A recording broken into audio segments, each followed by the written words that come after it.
Yeah, there you go, championship. What's going on, everybody? How you doing? I wanted to say hello. I'm in the airport, which is where I've been for hours and hours and hours. There's nothing worse than when you get on a flight that's supposed to take 45 minutes and it ends up taking 5.5 hours. Let me see, it's quarter to midnight, and I was supposed to get off the plane about 5:50, 5:45, and here it is, what, six hours later, something like that. So anyway, I had to tell you guys about something that something that happened today. I see Chanita's here. How you doing, Chanita? And Faza, good to see you. I was talking today to Dr. Claud Anderson, and I gave him a call because I've been worried about him. You know, I wanted to check to make sure he was okay. And he's not as okay as I'd like for him to be, but I'm gonna let him decide how much he wants to share with that, so I can't reveal the man's personal information. But I will say that I called him to check on him because I love the man. He's a father, grandfather for me, same as Farrakhan.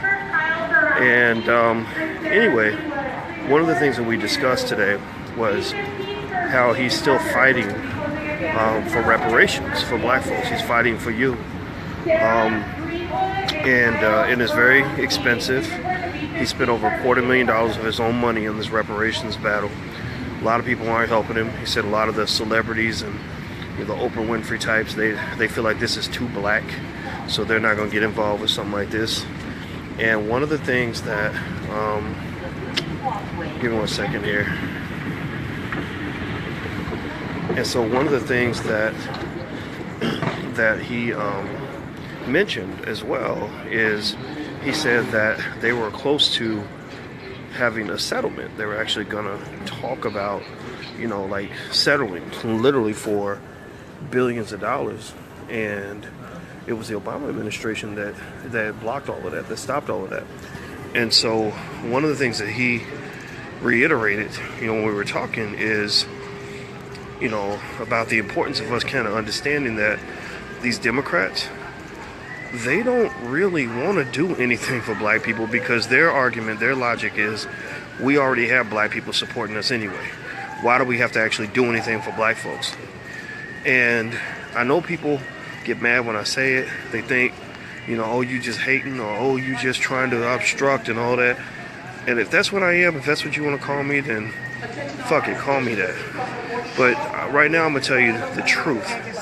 The truth is that according to Dr. Anderson, the people that stood in the way of you winning this reparations lawsuit were people from the Obama administration. Also, the Cherokee Nation, look it up the Indian Treaty of 1866 and look up the Cherokee freedmen. The Cherokee freedmen were the black people that were part of the Cherokee Nation because the Cherokees held a lot of slaves, more slaves than even white people did. And they also worked with those who wanted to enslave black people they would go hunt, escaped slaves and get paid money. Every slave that you bought back, you get $25. Every scalp, if you find them, if you couldn't bring them back and you scalp them and cut their ears off, you got $20 for bringing that back. So they would bring back scalps of black people, chopped off ears of black people, and sell that shit and make money from that. That's what they did, yes. And they were glad to own slaves. They had, again, there was a larger percentage of members of the Cherokee Nation who owned slaves than there were white people. So this is in such contrast to what many of you were probably raised on to believe that, oh yeah, the Native Americans, they're going through what you go through and their plight is like your plight and they're your allies and all this. And I'm not saying that can't be true. I'm not saying that there aren't people out there in the Native American community who don't stand with black people. I'm not saying that.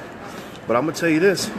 If you look at the history of the actions of the Cherokee Nation as it pertains to the descendants of black Cherokees, black freedmen, the descendants of black freedmen, those actions have been nothing short of despicable.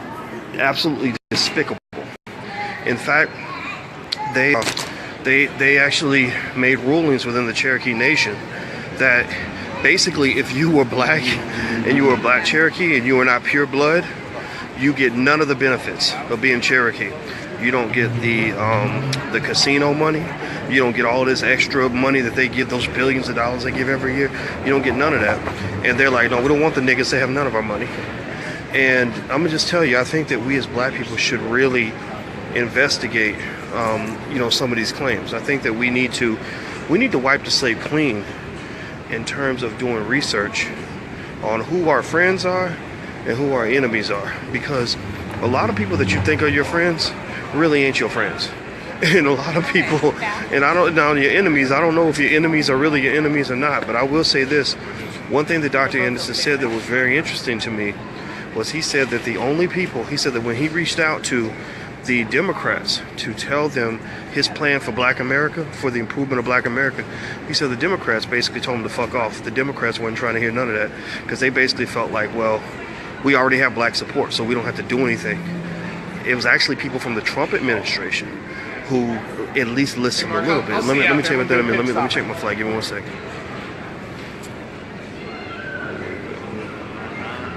I don't even see Louisville. Where is it? our flight was officially canceled, I think. Yeah, I know, right? It's not on the list, so now we don't know where the hell they got our bags. We don't exist. That's what it is. I'm sorry. I'm sitting here in the airport trying to find my bags. So I'm just walk and talk to you guys.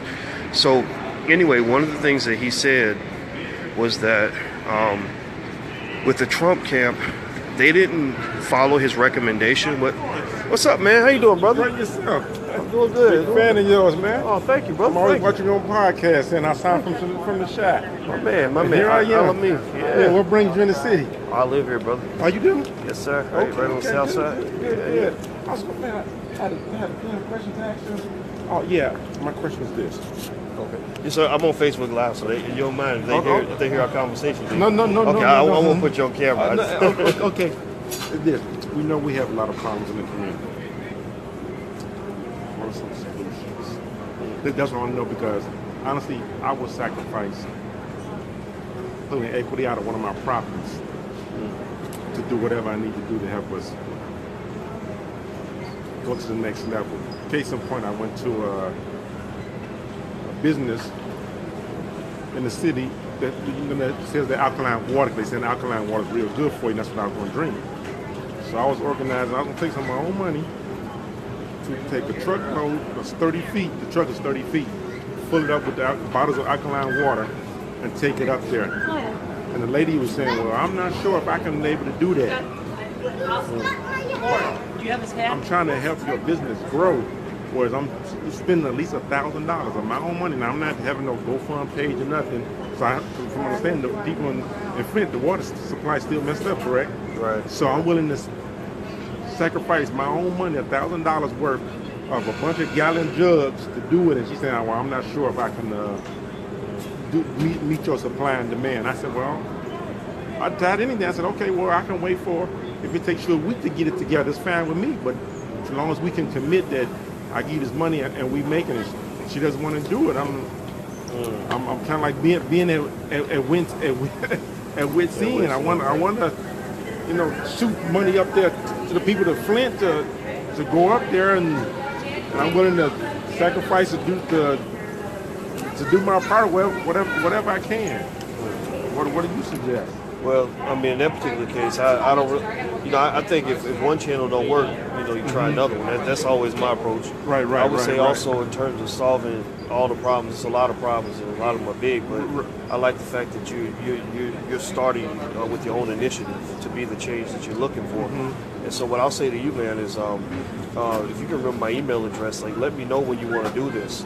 Because, and I think it's important, man, I want people to know I'm talking to a brother who's actually on the police department, and I think that's really interesting that you happen to be an officer. My father was a cop for 25 years, and I think that it's important for people to know, because a lot of people think that cops don't care, nobody cares, and I just think that's wrong. So yeah, my email address, if you got a pen, yeah, go ahead. It's Boyce@boycewatkins.com. Boyce@boycewatkins.com. So let me know whenever you are doing this, because maybe if you're trying to do something like that, I got a lot of people that believe in what we're trying to do, and you know, they'll make a donation, they'll offer support. You know, people that will put their money where their mouth is. So right. So I commend you, man. I commend you. Yeah, because I wanted to do it. I wasn't looking for no recognition. I wasn't gonna put it on Facebook. Hey, look what my brother and I going to do. I just wanted to do it because I know they need water, and I was just going to this little this small store that sells the oil used in the shea butter and the deodorant without the alkaline in it, the toothpaste without the fluoride and everything. So I really wanted to support them to help them up there. I didn't want to go to. I now start to see Jules is starting to sell alkaline water now. Yeah. But I wanted to support the smaller business where they trying to grow and expand to to really do it. Really hurt my heart. Don't give up, man. Don't give up. Let me help. You know, like when you're ready to do something, when you're ready to move, like email, and maybe I get some people that can offer some backup for it. We ain't got to do it by ourselves. Right. Yeah, I hope you excuse me. I was sitting here on Facebook, and I don't want them to overhear the conversation when we were talking. So right. Hey, brother, I appreciate you saying hello, man. Absolutely. Keep up the good work. I appreciate it. For sure. Absolutely. All right, so I recognize you. All right, my brother. Have a good night. Sorry, everybody. I was stopped. When I get in Chicago, I get stopped a lot. So I figured there was no reason to interrupt our conversation. So, because right now I'm looking for my luggage. But here's what I was trying to say to you is that, you know, this whole thing, this conversation that Dr. Anderson and I had today, it really struck a chord with me in terms of us sort of reassessing all of history. We have to really reinvestigate, you know, who's really on our side and who isn't. Because I'm going to tell you, right, if you're basing it on what you learned in school, we know that school's a lie. School is a complete lie, you know, and I just, you know, I think that this whole thing about the Native Americans and what the Cherokee Nation is doing to black members needs to be exposed. I think everybody needs to know about it. Everybody needs to talk about it. And I know I'm talking about it. And I know that that this lies at the core of what Dr. Anderson's doing. He's made this his life's work. And you talk about a tired, older gentleman who's, you know, on his last legs, fighting for black folks, using up every penny he's got. He's proven his worth. He's proven his commitment. He wrote Powernomics, which is one of the greatest books in the history of this country, the history of this world. He wrote Black Labor, White Wealth, another book that you see me reference all the time. There really is no other book like this that tells you the truth in that way. And what's difficult to me is that sometimes it almost seems like Dr. Anderson loves us more than we love ourselves.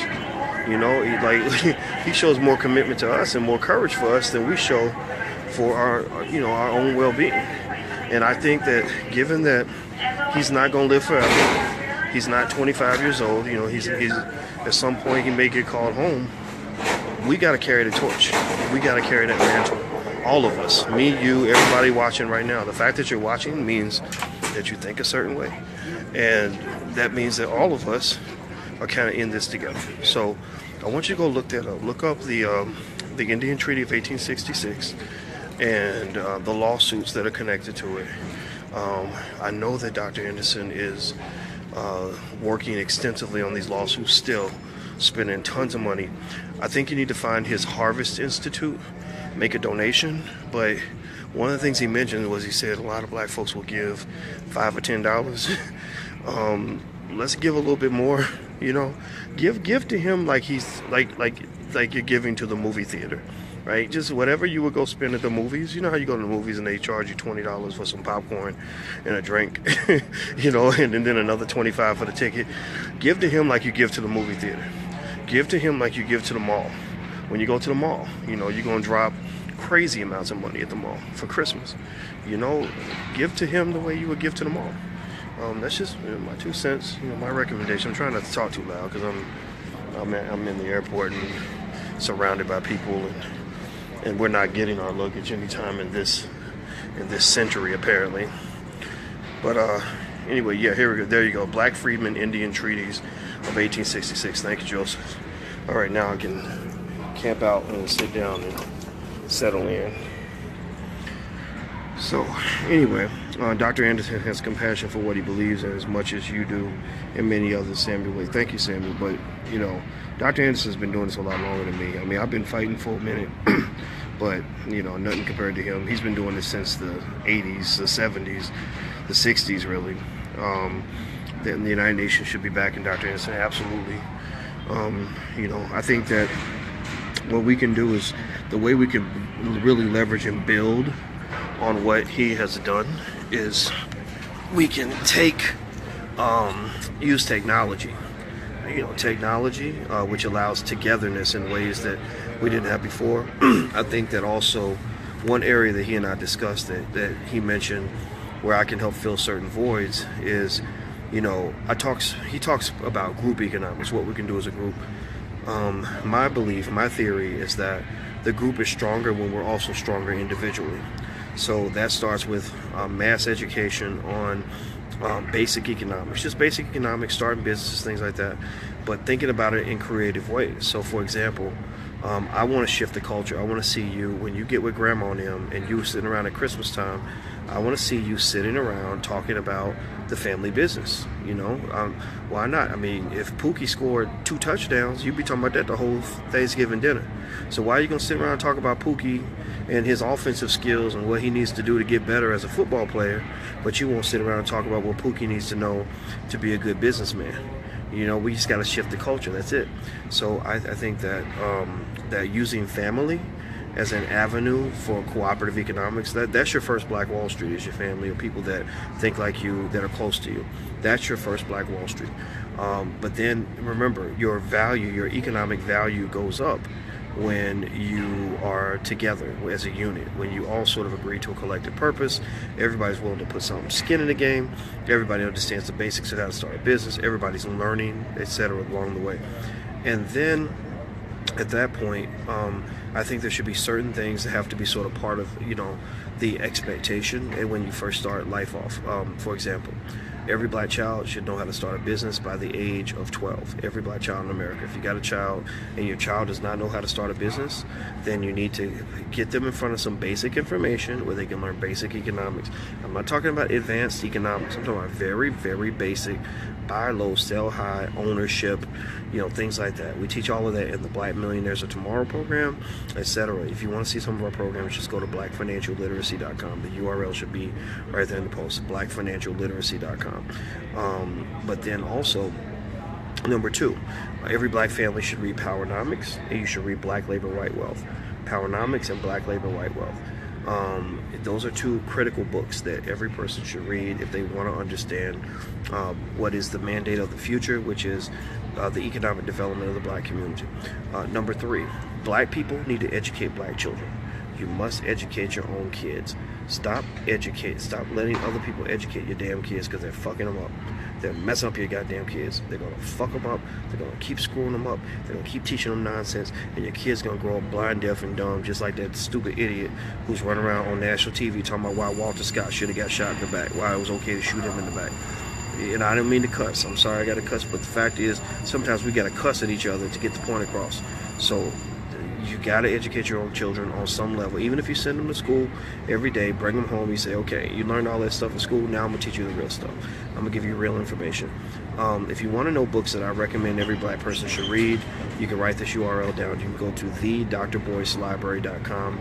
That's thedrboycelibrary.com. That's where I have all the books that I think, if I was king of the earth or king of Black America for a day, I would require every Black person to read these books. Because here's the thing. Here's what I want to tell you. This gets me excited when I think about this.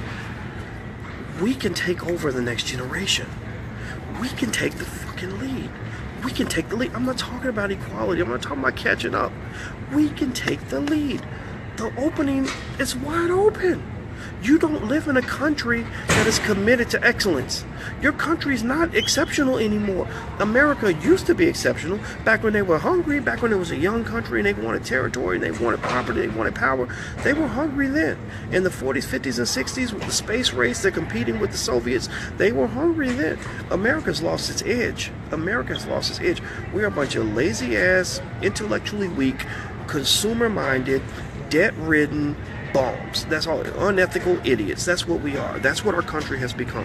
So so basically one of the fundamental rules, you always hear how a fool and his money will soon part ways, or how you can take advantage of, like, a drunk man who's, a rich man who's drunk, somebody can take advantage of him and take his money.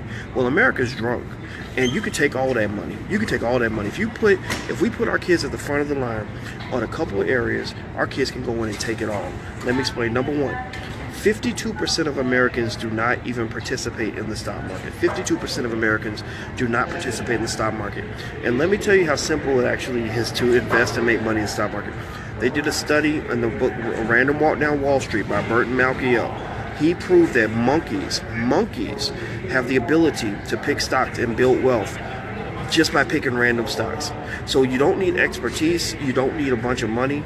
You can invest with as little as $5 at a time and literally be able to leave your children over $1 million by the time you're done. You do that plus an insurance policy, you got over $1 million to leave with them. That's a game changer, because your child has $1 million or your grandchild has $1 million in the bank, and they know how to start a business and they know how to invest. They're not going to be an economic victim. They're going to be an economic powerhouse. They're going to know where the money's at. They're going to know how to take the lead. So that's one area. Most Americans don't participate in the stock market. Another area is that Americans are lazy. The educational excellence really is out the window. So if we became as excellent at education as we are at basketball, football, and entertainment, we would take the lead there as well.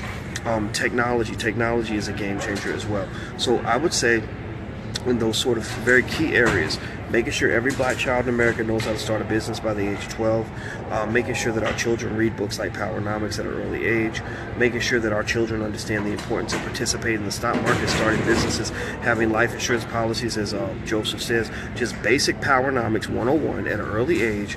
Then I bet you anything that that in a generation or two, if this became kind of a fad, like if let's say for a decade, it became really cool for black people to invest in the stock market and to start businesses, then in about 50, 60 years, that generation won't even remember when black people struggle. They won't remember it. They'll just be like, what are you talking about? Like, why would black people ever struggle?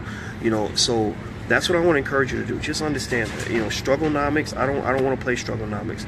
Let's do powernomics. Somebody says, did you put up a link for teaching stock yet? Not yet. I'm working on that now.